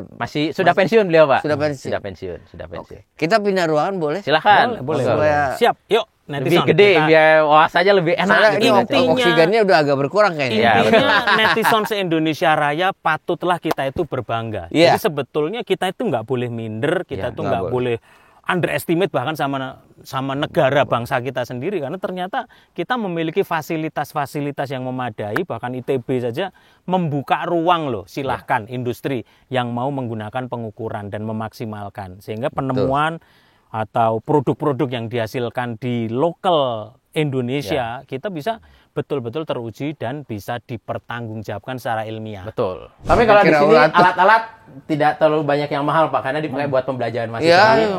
Itu juga kita buat pengukuran itu yang versi kita buat sendiri. Ini yang standar pengukuran. Jadi kita biasanya punya yang versi standar untuk pengukuran. Kita juga punya versi untuk kuliah mahasiswa. Ini mikrofon betul-betul untuk mengukur akustik nih soalnya. Iya. Ini kayak misalnya ini speaker nih, ini speaker yang standar untuk pengukuran. Nih. Iya, nih silakan. Ini yang standar untuk pengukuran. Nah, yang itu kita pakai untuk pembelajaran mahasiswa supaya kalau misalnya mereka belajar, mereka dapat knowledge yang sama tapi menggunakan alat-alat yang lebih bukan sederhana sih, Pak. Lebih murah. Karena kalau ini rusak, harganya cukup mahal. Mohon dijelaskan, Mas Nano. Ini namanya apa, fungsinya apa? Jadi ini speaker namanya dodecahedron. Saya pegangin. Dodecahedron ini adalah sebuah speaker yang pada dasarnya mengeluarkan suara ke segala arah. Jadi kalau kita melakukan pengukuran di dalam ruangan atau melakukan simulasi itu diasumsikan bahwa sumber suaranya itu dianggap titik dan menyebarkan suara ke segala arah gitu. Jadi pada saat simulasi supaya sama dengan pengukuran kita gunakan speaker yang seperti ini, yang suaranya menyebar ke segala arah. Dodecahedron. Dodecahedron. Dodecahedron. Dia tetra karena dia ada tetra. Ini kan T, Oke. tetra gitu. Ya. Tuh. Maksa lu. Oke, nah ini Gitu nanti kalau kami di masuk ke stand-nya gitu Ya, ya. itu masuk ke stand-nya, nanti kita pasang ke stand, lalu kita pasang jadi di lurusnya ruangan. gini Ya. gitu ya. Iya. Nanti lain kali kita bikin khusus Ini yang di berkelas ini. karena Indonesia belum ada. Kalau luar kan banyak. Iya, ada sih Pak, tapi nggak banyak yang punya. Ada ya? Di Ada. Indonesia? Di Indonesia yang punya speaker Dodec itu di Bandung, Unpar punya, UGM punya, Ya. UGM punya juga. Ini Ya? Punya. terkenal dengan nama speaker Dodec. Tetra. Dodecahedron. Namanya Dodecahedron. Gitu. Oke. Itu yang contoh sekarang- untuk yang custom bikinan sendiri ya. Nanti kita Sekarang yang lihat. berani di sini berapa lama memecahkan rekor? Oke, sekarang welcome to the Anechoic Chamber ITB, gedung CAS. Jadi lihat ya, dari lantainya pun dia sudah tidak Ini pakai sandal menghasilkan bro. Pakai aja. pantulan. Gitu Dipakai aja Pak sendalnya masuk. ya. Nggak apa-apa. Nih, Memang silakan diminta masuk pakai di sendal Pak, karena kita Anechoic nanti Chamber. berdirinya di platform. Oke. Tuh. Terus kenapa pakai sendal? Supaya kalau ada tanah-tanah nggak ke bawah masuk gitu aja. Oh, Betul, iya. betul. Karena nanti bawahnya cuma bisa divakum ini. Nih ya, bisa lihat dari lantainya, strukturnya, bawahnya betul-betul Ini bolongnya tuh. Sama, ini sebetulnya material ini dipasang di bawah, Iya. lalu kita kasih kain, terus dikasih wire mesh. Oke, jadi sebetulnya yang di bawah ini materialnya sama dengan Sama. yang di atas dan di bawah. Tapi ya. ini Faraday trap atau enggak? Apa? Faraday trap atau enggak? Anti RF. Enggak, karena ini sebetulnya desain utamanya adalah untuk gelombang mekanik. Oke. Walaupun kalau ketutup sinyal HP juga nggak masuk. Nggak masuk juga. Nggak ya? masuk juga. Nggak masuk juga. Tapi kan? memang desain aslinya memang bukan untuk Faraday type sebetulnya, bukan untuk Oke. sangkar Faraday. Oke. Iya. Oke. Jadi yang dibahas tadi tentang Faraday trap, sangkar Faraday yang kita akan bahas nanti, di mana dia trap dari RF frekuensi. Jadi jangan harap di situ ada kretek suara gitu ya. Ini nggak bisa Karena diinjak nggak ya? bisa Bisa masuk Pak. Jadi signal. kita sebetulnya yang di bawah sini hanya dibatasi maksimal 6 orang. Ya. Makanya untuk tipe yang ada ITB ini kita unik karena mayoritas ruang anechoic itu tidak punya platform. Oke. Nah kita desain, kita minta buat yang di ITB mereka ada platform supaya kalau kita mau pasang rig pengukuran atau kita mau pasang tas speaker itu nggak oyak. Nggak Kalau di tempat lain, kalau di sini kita taruh speaker dia oyak. Oh iya betul. Betul. Kalau di sini makanya kita desain platform kita taruh di sini. Ini sulit loh bikinnya. Iya. Makanya Jadi ini. di sini mantul sekali ya ini ya, dan Ya. dibatasi hanya 6 orang. ya. Coba loncat. Kata oyak tadi itu adalah ini loh, bergoyang. Jadi kira-kira gitu ya. Betul. Dimana kalau betul. kita Oh, iya, masang ngukur subwoofer misalnya ditaruh di sini kan dia ikut Iya, bergoyang betul. getarannya gitu. Mendingan ya. ditaruh sini. Betul, taruh platform sini terus kita ukur. Suatu saat harus kita coba ini, Om Yos. Ya. Ini ya sampai semuanya ditarik dengan betul-betul kalau kita tahu gantungan untuk seling untuk ke speaker gitu ya, Ya. semuanya pakai suspensi semua gitu ya. Jadi Betul. ini betul-betul main bukan stretch yang kenceng gitu ya. Ini buat apa ini, Man? Jadi ruangan ini kan suka dipakai untuk mengukur transmission loss, Pak. Transmission loss itu kemampuan material dalam menahan suara. Ini kan couple dengan ruang reverberation. Yang reverberation tadi reverberation itu sebelah sana. nyambung oke, ya. Jadi nanti si materialnya kita pasang di tengah, source-nya kita pasang di sana supaya suara yang sampai ke material itu rata semuanya. Terus nanti kita ukur dengan ini mikrofonnya kita scan. Jadi kita keunggulannya adalah kalau kita scan kita tahu material itu nanti bocornya di sebelah mana. Asih. Ini juga tipenya agak berbeda dengan di tempat lain. Biasanya kalau di tempat lain transmission loss dia punya 2 reverberation chamber. Nah, kita couple-nya 1 reverberation chamber, 1 anechoic chamber. Jadi ini bisa Bisa, Pak, ditutup. Ini bisa ditutup ya. Jadi ini bisa dijadiin full. Betul, Ya. Pak, betul. Apa yang dimaksud dengan transmission loss tadi, Mas Nano? Transmission loss itu kalau kita punya material, kita tahu material itu bisa nahan suara seberapa banyak gitu. Jadi kalau misalnya kita punya ruangan, 2 ruangan gitu, si ruangan itu kan suaranya bisa tembus antar ruangan. Nah, parameter yang kita gunakan untuk menunjukkan seberapa kuat si material itu dalam menahan suara, itu namanya transmission loss. Oke. Nah, itu penting untuk para empunya hotel. Ya, salah satunya yang punya hotel. Atau kalau misalnya mau desain ruang Karaoke, karaoke, nah studio. kita pengen tahu nih ruangan ini kita pastikan dia tidak kedap lah, tidak suaranya tidak tembus ke Tembusnya tempat lain. seberapa? Ya. Ya. Dan untuk frekuensi berapa? Ya. Uji material betul-betul Yes. ya, nanti. Jadi ada transmission loss, ada absorption coefficient kan gitu. Ya, Itu betul, nyambung semua, ada reflection Betul. coefficient itu nyambung semua. Makanya nanti topik yang berikutnya kebetulan kita pas ini Ya. gitu, karena itu saya yang minta Pak Yos untuk hubungin Kang Ep supaya kita bisa ke sini karena kita akan sampai ke materi yang berurusan dengan akustik. Siap, Kalau siap. bisa bersedia, Bisa, Wah, Pak, Mas bisa. Nanu. He is the man. Pak. is the man gitu. Luar biasa. Karena kebetulan kami gimana? Berani belajar audio di sini, podcast pro audio nomor 1 di Indonesia. Gitu. Iya. Yang followernya udah berapa? Banyak. Waduh, pokoknya berjuta-juta pokoknya ya. Dan kita bersyukur sekali ada Mas Nanu yang sudah berbagi knowledge supaya Neti Sound. Jadi kita punya komunitas para audio sound engineer itu Neti Sound, Mas Nanu. Sound. Ya, Neti Sound. Kalau netizen kan kejem gitu. Kalau Ini Neti Sound baik semua ya. baik semua. Ya, Jadi oke, ini siapa untuk yang mau pengukuran dites? ya? Ya. Gitu Yang ya. mau dites Kalau berapa? mengenai pro audio Mas Nanu, Ya. apa saja yang pernah diuji di sini? Selain speaker misalnya. Power amplifier pernah ada yang ngetes juga nggak di sini, Mas? Belum, Pak. Jadi kita tuh sebetulnya sedang mencoba menantilah teman-teman Pro Audio untuk memanfaatkan fasilitas ini gitu. Gitu Karena ya. mayoritas yang banyak pakai sebetulnya lebih banyak ke material bangunan. Oke. Untuk Pro Audio itu belum banyak yang melakukan pengukuran ke sini, mungkin ya Belum pengetahuan tahu belum juga, tahu bahwa belum bisa tahu. dipakai. Nah, ini kan jadi suatu sarana yang baik ya. Yes. Mengetahui bahwa ini bisa dipakai gitu. Waduh, Dan bagus kalau sekali. di kami memang kami juga pada rencana jangka panjang kami kan juga melihat bagaimana investasinya kita mau bawa ke alat mana ya untuk alat-alatnya. Ya, Jadi ya. memang saat ini kami untuk ruangan kami punya ruangannya sudah ada. Ya. Mikrofon pengukuran kami sudah punya mikrofon pengukuran yang bisa melakukan pengukuran sampai 40.000 Hz. Wow. Cuma yang jadi masalah kami belum punya si sistem speaker yang dia bisa digeser-geser. Jadi Oke. kalau misalnya kita punya speaker kan kita pengen tahu distribusinya seperti apa. Iya. Nah Iya. itu kalau misalnya dilakukan sekarang kita masih lakukan manual. Ya. Oke. Kita sedang berpikir-pikir apakah kalau kita investasi ke situ apakah kira-kira pantas atau tidak gitu. Ya, Karena ya. selama ini belum ada yang meminta itu. Ya, gitu. ya, ya. Nah, Ya, mungkin jadi kalau kan- ada yang meminta, kami juga mempertimbangkan, kayaknya kita perlu beli rig untuk melakukan Ya. pengujian secara otomatis. Ya. Karena Yes. selama ini ya Manual. diukurnya masih manual. Gitu. Sekian derajat. Geser, ukur, Sekian geser, derajat. ukur. Gitu. Ya. Dan saya sih sebetulnya cita-citanya ke depannya adalah kalau misalnya kan tahu di sini tentang software is Ya, focus. Is focus, Itu kan ya. sebetulnya dia punya database speaker ya. Ya. Yes. Dan kita tuh di Indonesia database speaker kita tuh tidak ada di situ. Jadi kalau misalnya mau desain pasti pakai speaker Iya. luar yang sudah punya database-nya. Itu Yes. dia, Jadi Mas kita Nanu. pengennya sebetulnya harapan kita ke depannya kalau misalnya memang kami tahu komunitasnya memang membutuhkan, kita bisa kolaborasi, kita Ya. bisa beli software sama-sama untuk membuat file database speakernya, diukurkan di sini, Ya. kita keluarkan database-nya. Jadi pada saat kita mau simulasi desain ruangan, kita dengan PD ini saya pakai speaker merek saya, Iya. hasil simulasinya seperti ini gitu. Made in Indonesia, Indonesia. dan sudah masuk di dalam presetnya IS. Iya, Wah, itu betul. baru membanggakan. Itu membanggakan sekali, Pak. Itulah perlunya ada Promedia Innovative Solution Channel,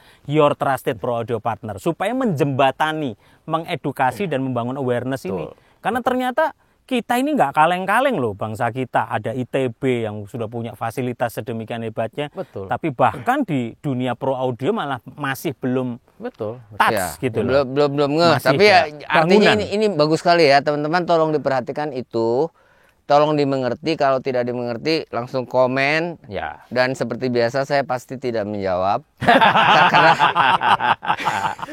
Karena lebih baik dia tidak menjawab. Karena kalau dia menjawab emosional. Iya. Oke, jadi ini ayo bisa kita ditutup. Ini maksimalkan. bisa ditutup. Ya. Bisa Ini ditutup. bisa Bisa ditutup. nih. Nanti kita tutup situ supaya nanti pantulannya semuanya Benar-benar. Ya. Kalau sekarang masih ada dikit Masih gitu ada ya, sedikit. walaupun Karena udah- kemarin ada pengukuran dan ini sampelnya masih kita ada pengukuran lanjutan, jadi Ya. tangan robotnya belum bisa kita geser. Ini Ya. pintu segede gini nutupnya manual atau pakai motores? Manual, Pak, manual. Masih ditarik manual. manual. Oh, ya. Jadi di kami itu sebetulnya ada beberapa pertimbangan pada saat kita membangun ruangan ini. Misalnya ruangan ini kalau bapak-bapak rasakan nggak ada AC-nya. Ya. Karena kita ya. tahu kalau di Indonesia misalnya pasang AC, kalau begitu bocor kena ke materialnya, Wah, lebih repot kan. bahaya. Jadi kita Ya, ya sudah ya. kita desain tidak pakai Faktor maintenance. tidak pakai AC gitu. Dan Dan- secara sederhana saya ingin menjelaskan bahwa ya knowledge itu penting ya. Jadi bukan masalah mereknya, bukan masalah Ya. apanya, tapi Ya. dari sisi knowledge. Karena dengan kita punya knowledge yang bagus, Ya. kita bisa mengambil keputusan-keputusan yang sebetulnya tepat, dan mungkin kalau orang yang tidak punya knowledge-nya tidak akan berpikir ke arah sana. Yes. Ya. Ya, kebetulan aja maksud saya juga untuk setelah lulus ITENAS, saya dulu di ITENAS angkatan 85, 1985. Sudah tua ya? Saya belum lahir, Pak, 85. Saya lahir 87, Pak. Wah, tuh kan. Makanya nggak salah gua ngomong sudah tua ya. Lain tua, kolot. sepuh. Itu di universitas saya itu sudah begini gitu. Teman-teman mereka bisa fleksibel. Oh iya. Jadi bisa kayak tadi di reverb kan di situ sebenarnya bisa fleksibel. Iya, gitu. betul. Itu dari waktu itu, jadi baru sekali ini saya ketemu yang Lewatan lu mah, padahal lu orang Bandung. Iya. Gimana orang Bandung baru kan sekali baru kesini? tahun Ini baru 2015. 2015 pembangunannya. 10 tahun. Ruangannya ini 2008. Saya 95 baru pulang. Oh iya. Jauh dong. Belum ada memang. Belum ada. Wow, Oke. keren banget Mas Nano. Ada sih, Keren tapi banget. tidak di ITB, Pak. Dan kalau di luar ITB memang aksesnya agak terbatas. Di LIPI ya? Di LIPI ada, di Pusat Pedal di Serpong ada juga satu. Oke. Di Aceh juga ada, Pak. Di Unsia Kuala ada satu sebetulnya. Cuma yang akhirnya saya kembalikan lagi bukan masalah peralatan, tapi masalah knowledge-nya gitu. Jadi, Iya. karena banyak juga tempat yang misalnya peralatannya mahal gitu, tapi karena tidak tahu cara mengoperasikannya jadi tidak bisa dipakai gitu. Jadi trust your knowledge gitu. Iya. Ya mungkin Mas Yus, kita bisa terus keep in touch. Ya, Ya. Karena sangat-sangat perlu ini. Pro Media bisa menjadi jembatan untuk di industri pro audio supaya menjadi punya dasar-dasar akademik dan ilmiah yang benar Yes, karyanya betul. itu. Jadi bukan hanya sekedar wah enak nih, horeg ini, wah kenceng nih, wah suaranya pedes nih. Ini diksi-diksi kata-kata yang tidak ilmiah gitu loh. Tapi kalau di tempat ini kita bisa melakukan pengukuran dengan angka yang Jujur, kalau saya sudah merasa terganggu otaknya ada di sini. Iya betul Pak. Gak enak memang Pak. Iya, Gak enak. jujur. nggak bisa lama gitu. Jujur. Iya. Karena ada benar-benar yang tadi kita bicarakan bahwa ada kalau kita Google siapa orang yang bisa paling lama diam di sini. Iya. Kita juga ngobrol udah kayak orang marah-marah ya Pak. Iya, marah-marah. Karena nggak ada Makin kencang. pantulannya supaya suaranya kedengaran jadi kayak orang marah-marah capek. Iya. Enggak, tapi memang bahaya Iya memang Pak. untuk manusia. Iya. Ini bukan untuk manusia. Makanya kalau Bapak perhatikan model pengukuran kita itu sebetulnya kita punya snack box Pak keluar. Jadi Iya. pengukuran kita Di pasang luar. di sini semua. Iya. Kita koneksikan dengan snack box. Kalau kabelnya BNC Iya. di situ, kalau Jadi kita kita tunjukin pakai ya. di situ. Jadi Iya, snack nanti box-nya terhubung itu ke ini ya. sana. Ini kalau Dua ini yang Pak, ini dan itu. Ya, ini ini snack dua. box untuk yang BNC. Iya. Ya, Ini ini XLR. untuk yang kabel biasa. Ini yang XLR nih. Iya. Jadi ini yang XLR kita bisa bawa keluar lalu colokannya ada di luar Iya. gitu ya. Iya. Ada input, ada outputnya. Jadi si operatornya bukan di sini gitu loh. Di sini, semuanya Kalau di luar. operatornya di sini nanti lama-lama operatornya marah-marah sama istrinya terus. Nah, gitu. Mana nggak ada sinyal lagi, makin emosi Pak. Nggak Thank bisa you loh. ngecek WA gitu Ini ya. kalau kelamaan di sini kita jadi betah masalahnya. Gitu. Atau kita ngobrol sambil itunya dibuka. Nah, itu rada ada bocoran suara. Tapi fungsi anechoicnya jadi tidak didorong, Kiopo. Bambang. Gitu. Aduh. Itu sih Pak. Nah, ngomong-ngomong by the way anyway Nah, ini di sini Mas kan Nano. Nah, normal suara lagi. Udah langsung normal lagi. enteng, kita napas bener-bener. Normal lagi. Boleh tolong di-sharing dong Mas Nano, latar belakangnya secara fisika ini backgroundnya. Mas Nano, tadi Ya. lanjutin ngobrol, kira-kira memang latar belakang fisikanya dulu sebelumnya dari lulusan ITB atau gimana Mas Nano? Saya dulu S1 di Teknik Fisika ITB. Oke. Dengan saya mengambil spesialisasi di akustik. Jadi dulu proyek saya di S1 itu pada saat tugas akhir saya mencoba mendesain gedung konser angklung yang sesuai dengan persepsi manusia. Jadi yang diukur bukan yang diukur tuh kita pengen tahu kalau misalnya desain akustik buat angklung itu saya tahu waktu dungnya berapa gitu. Nah, caranya adalah saya ukur gelombang otaknya. Gelombang Otak. otaknya. Apa maksudnya gelombang Jadi kalau otaknya? kita berbicara gelombang otak kan kita secara umum kan kita punya perasaannya suka atau tidak suka gitu. Kalau orang bisa bohong. Ya. Tapi kalau gelombang otak nggak bisa bohong. Jadi waktu itu saya S1 itu saya ukur gelombang otaknya, saya lihat mana yang gelombang otaknya yang dari aspek preferensi yang paling tinggi. Dari situ saya punya waktu dengung ideal untuk gedung konser musik angklung tuh berapa lah kira-kira seperti Wow. itulah. Waktu dengung itu RT60. Iya, T60 itu. Jadi ngukurnya dasarnya dari dengung Gelombang otak otaknya ya. gitu. Karena kita kalau Oke. berbicara banyak sekali kan desain di kita itu agak salah kaprah ya. Jadi maksud saya kalau kita mendesain misalnya gedung pertunjukan musik yang ingin suaranya alami untuk musik tradisional Indonesia, Oke. kita pakai biasanya standar-standar yang di barat. Musik tradisional kita suaranya jelas beda. Ya, Jadi ya. tidak bisa serta-merta Nggak bisa. standar yang barat itu diadopsi di kita itu nggak bisa. Nggak Jadi, bisa, nggak bisa. Nah, ini makanya- penting, ini penting. Iya. Ini penting sekali ya buat teman-teman sekalian, jangan musuhin saya terus. Sekali-sekali berteman nape. Saya banyak ininya, hatersnya. Waduh. Terlalu banyak haters saya. Kan kelihatan mukanya Populer nyebelin. berarti. Bukan, mukanya nyebelin. Jadi gini. Lupa. Jadi ini penting. Banyak sekali ya para produser, para bos dan sebagainya itu melakukan misalnya perekaman angklung. Atau perekaman kolintang. Iya. Gitu kan? Iya, betul. Atau calung. Iya. Kan gitu kan? Iya. Itu calung kayak gitu. Angklung. Itu mereka akhirnya mixing masteringnya dikirim ke luar negeri. Iya, Kan lucu. betul. Orang sana nggak tahu. Iya, kayak kendang tadi, Pak. Iya. Duknya itu orang sana nggak tahu. Nggak Duk tahu. yang duk itu enak nggak? Kacau, jadi- They don't know about takdut, you know. Iya.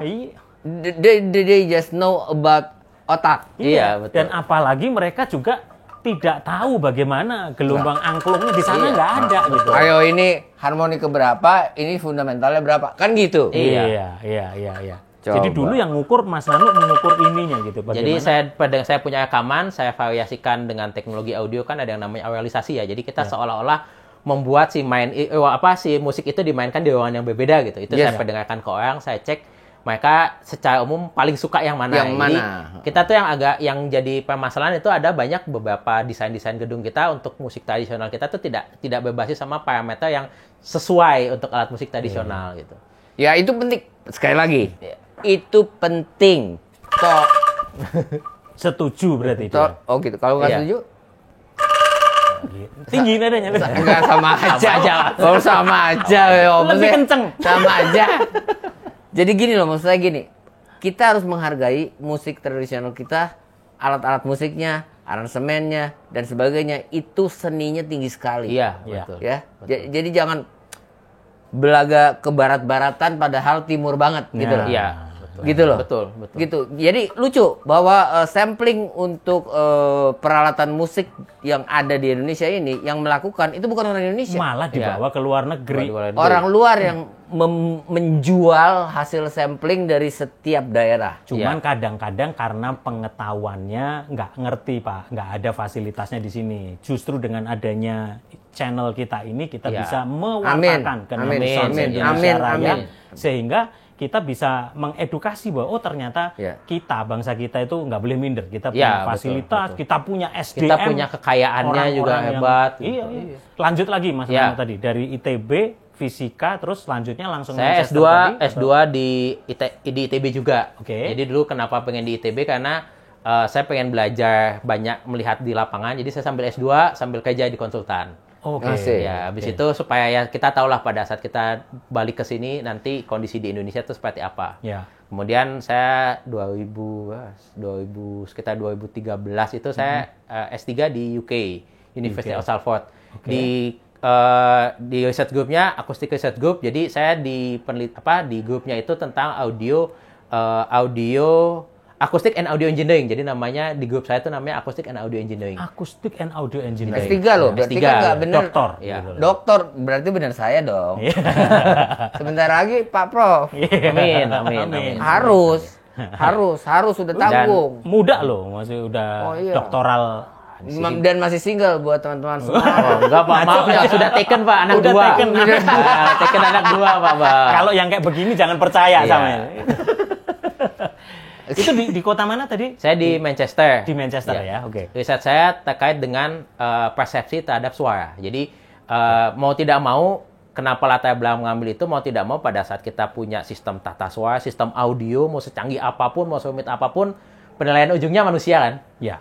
Jadi kita harus memahami lah bagaimana si manusia itu mempersepsi lingkungannya supaya karena mau bagaimanapun, mau sekomplikated apapun, mau serumit apapun, tetap aja yang akan mendengarkan manusia gitu. Jadi saya yang dulu saya pelajari adalah bagaimana manusia memahami suara di sekitarnya, bagaimana dari suara itu mungkin kita kadang menyepelekan suara ya, tapi saya ngomong ini sebenarnya informasinya banyak ya. Saya bisa cerita masalah audio, orang bisa ngerti masalah audio gitu. Orang misalnya dari dengar suara saya mungkin ngerasa, oh ini Pak Nanu ini orangnya nggak bisa ngomong gitu. Bisa kedengaran dari suara gitu. Jadi maksud saya orang seringkali menyepelekan suara padahal di dalam suara itu banyak informasi-informasi yang penting bahkan untuk survival. Oke. Banget. Iya. Loudspeaker yang pertama diciptakan untuk high SPL itu adalah untuk alarm. Iya. Oh iya, EV Gitu. lah gitu waktu itu ya. Yang Betul. Betul. Iya. Gitu. Ya, Betul. Jadi bukan untuk enggak, untuk alarm. Emergency. gitu Iya. ya, gitu, teman. Untuk kalau sekarang namanya menjadi tsunami apa gitu namanya. Iya. Di hotel-hotel. Iya, betul. Jadi kalau di hotel ada loudspeaker, itu Iya. jangan protes nggak bunyi. Itu hanya bunyi Kalau ada bahaya, kalau bunyi malah bahaya. Kalau bunyi itu ngungsi. Ya, betul. salah Oke. nyambung itu namanya. Ya, jadi S3-nya di Manchester dan khusus langsung di Audio engineering saya. Audio Fokusnya ke engineering. persepsi saya. ke persepsi. Oke. Keren. Disertasinya lebih tajam ke situ memang ya. Jadi riset saya disertasinya tuh temanya tentang soundscape. Jadi soundscape itu adalah bagaimana manusia itu mempersepsi lingkungan di sekitarnya. Jadi pendekatan yang saya pakai pada saat S3 itu sebetulnya saya terinspirasi dari teman-teman audio atau teman-teman komposer. Jadi kalau kita punya mau mendesain suara lingkungan kan biasanya kita kalau misalnya mau datang ke pusat kota gitu, kita kan nggak bisa buat lingkungannya secara virtual. Nah, dengan teknologi yang sudah ada tuh, dengan teman-teman teknologi yang dengan teman-teman audio kan kita bisa bikin ya suaranya virtual, ada di kanan, ada di kiri. Kita bisa gerakan posisinya seperti apa gitu, dan kita bisa mendesain lingkungan suara itu bahkan sebelum tempatnya ada. Ya. Jadi penelitian saya dulu adalah bagaimana kita coba mengembangkan sistem untuk simulasi lingkungan virtual itu tanpa suaranya ada, supaya kita punya dasar ya pada saat kita mau mendesain ruangan itu tuh, atau misalnya kita mau mendesain suatu kawasan, kita pengen desain suaranya seperti apa sih? Karena persepsi Indonesia tuh, orang Indonesia sangat berbeda loh dengan persepsi yang ada di orang Barat. Ini daging semua ini. Tolong diingat, ini daging semua. Ya. Barat ya, maaf ya. Enggak ada lemak ini. Enggak ada lemak. Ini daging semua, ini daging. Wagyu A5 Miyazaki. Larangan niku. Ya, jadi mau sesi duluan sama jadi dulu atau apa tadi fokusnya persepsi manusianya terhadap mengenai soundscape tadi itu. Iya, ya. betul. Soundscape itu ada sebuah brand loh. Dulu Digital Audio Workstation. Iya. Oh iya, zaman Itu- Mackie itu dulu dibeli sama Mackie waktu itu. Yes, Soundscape. Itu hanya ada 2 di dunia. Iya. Kalau bukan Avid Pro Tools, Iya, betul. itu Amerika. Iya. Kalau Bollywood, itu pakainya Soundscape. Oh, Ya. pengalaman baru Itu tahun 2002 kalau nggak salah. Iya. Saya mulai masuk di industri soundscape dibeli sama Mackie. Iya. Yang pegang masih itu Chandra. Lu sama Setiadi Chandra. Iya. Iya. Saya kebetulan udah lama bergelut dengan istri saya. Oh iya. Enggak pernah. Kami selalu mesra. Oh iya. Karena kalau dia lagi marah, saya bilang SPL-nya tolong diatur. supaya tidak- Nah, Mas Nano, mohon masukan dan sarannya Mas Nano, khususnya specifically di pro audio industri di Indonesia. Bagaimana untuk memaksimalkan dan membawa awareness tentang science of acoustic ini ke industri pro audio kita, Mas Nano. Pesannya adalah kalau buat teman-teman, kita harus pede ya, kita harus bangga gitu. Ya. Kita nggak salah, misalnya dibandingkan dengan negara lain, kita nggak kalah sama sekali gitu. Dari sisi pasar, Indonesia besar sekali dan Lebih kita besar, harus bisa melayani itu. Jadi semua belajar dari sudut pandang yang berbeda, semua belajar dari dari arah yang berbeda-beda, tapi niatan kita sama ya, untuk menciptakan suatu kondisi suara yang memang menakjubkan dengan kualitas yang baik gitu. Jadi jangan minder kalau misalnya, saya pengalamannya, saya bidangnya bukan di teknik visual, nggak apa-apa, karena kita punya pengalaman kita masing-masing, dan kata kuncinya sebetulnya kolaborasi ya. Kolaborasi itu bisa dari mana-mana, bisa dengan latar belakang yang mana-mana, kita bisa saling melengkapi. Dengan semangat itu, insya Allah saya yakin industri audio di kita pasti akan jauh lebih berkembang dan bahkan tidak kalah lah dengan Amin. Ya, amin. Jadi ternyata industri pro audio ini basicnya, dasar-dasarnya ini, waktu saya sama Pak David ini banyak memberikan pengajaran basic audio training di mana-mana, Mas Nano.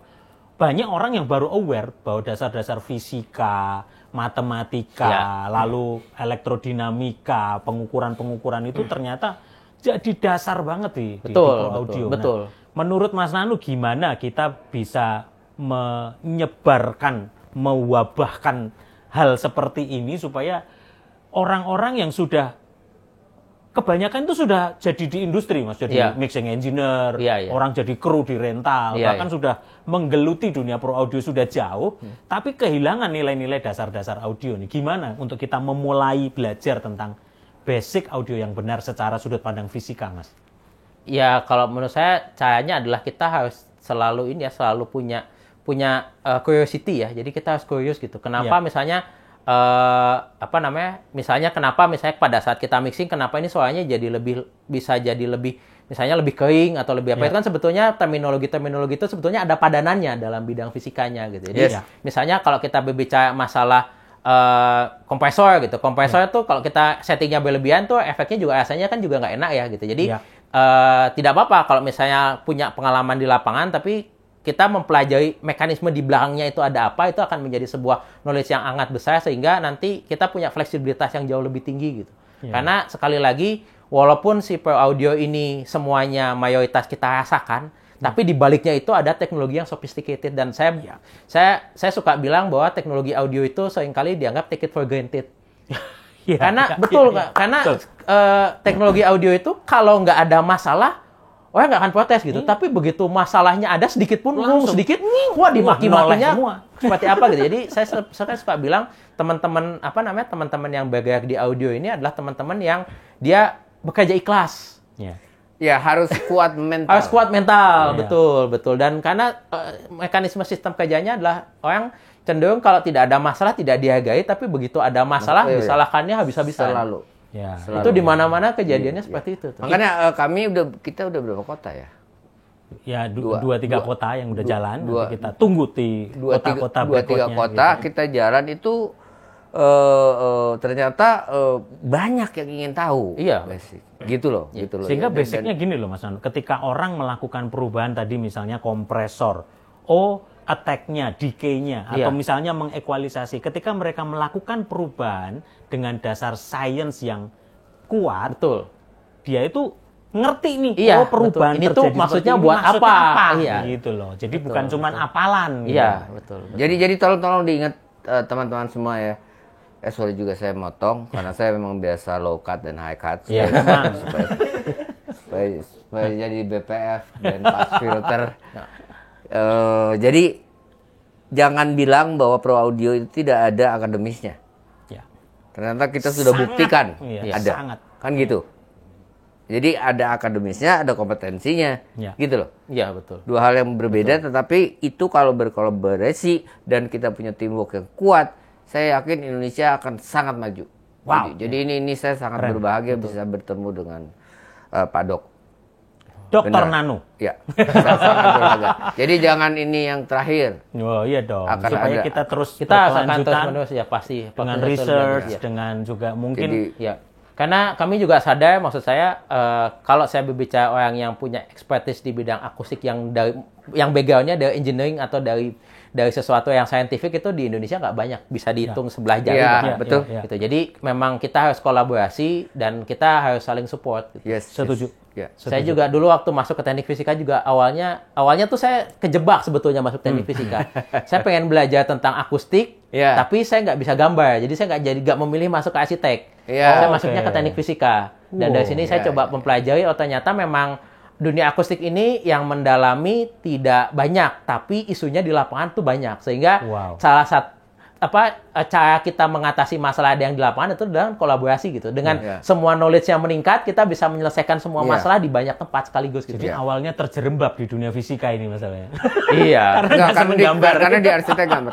Kebetulan murid saya banyak sekali yang dari arsitek.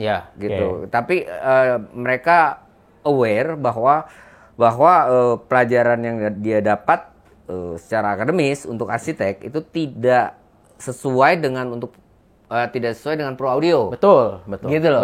Makanya terus setelah lulus mereka masuknya ke tempat saya gitu loh. Betul. Untuk khusus Pro Audio. Kalau saya jujur di Pro Audio, jadi saya tidak terlalu peduli dengan visual. Gitu. Kalau buat saya yang paling penting audionya. Gitu. Demikian pula dalam hal memilih wanita saya juga yang penting suaranya ya, Pak ya. Yang penting bunyinya. Kan mau secantik apa kalau bunyinya nggak enak. Kan mau secantik apapun tapi kalau dia ketawa lari. Nggak situ. Oke, anyway, matur nuwun. Terima kasih banyak, Mas terima kasih Nano banyak. buat Waktunya udah, aduh. waktu yang sangat Semoga berharga. bermanfaat nih hubungan Kesempatan di sini. buat kita belusuan, bahkan grebek anechoic chamber, semi anechoic Dan chamber, reverberation chamber Luar semuanya. biasa. Terima kasih Sama-sama. sekali Mas Nano buat sharing knowledge-nya buat netizen se-Indonesia Raya. Bersyukurlah, berbanggalah buat apa yang kita miliki. Jadi kita bukan hanya kita mengacu berkaca hanya ke luar, tetapi sesungguhnya kita punya kemampuan kapasitas itu. Tapi harus dengan riset dan diuji secara ilmiah. Itu saja yang kita harus. Dan semoga dengan adanya Promedia Innovative Solution Channel ini bisa menjadi bridging jembatan buat industri pro audio. Nanti bisa kontak, silahkan ramekan di kolom komen. Betul. Pertanyaan-pertanyaan, mohon izin Mas Nano, Ya. nanti kalau boleh ikut nimbrung Silakan, menjawab. ya. Jadi kalau ada pertanyaan-pertanyaan boleh dijawab secara ilmiah, Ya. jawaban yang Rencana akan ada 12 bis datang. Oh iya. Kita akan touring 12 bis. Terima kasih. Diketahuin supaya datang semua. Iya, supaya mereka Silakan loh, silakan. Iya. Jadi semoga ini bukan hanya menjadi part 1 di Anekdot Iya. Chamber Iya, iya, ITB. iya. Kita akan ada part-part berikutnya untuk membahas tentang akustik, fisika, hal-hal yang menjadi dasar-dasar dari pro audio industri. Yes. Oke, netizen se-Indonesia Raya, terima kasih buat Mas Sama-sama. Nano dari Terima ITB, kasih banyak sudah buat main ke sini. Raja terakhir Pak David Klein. Ya.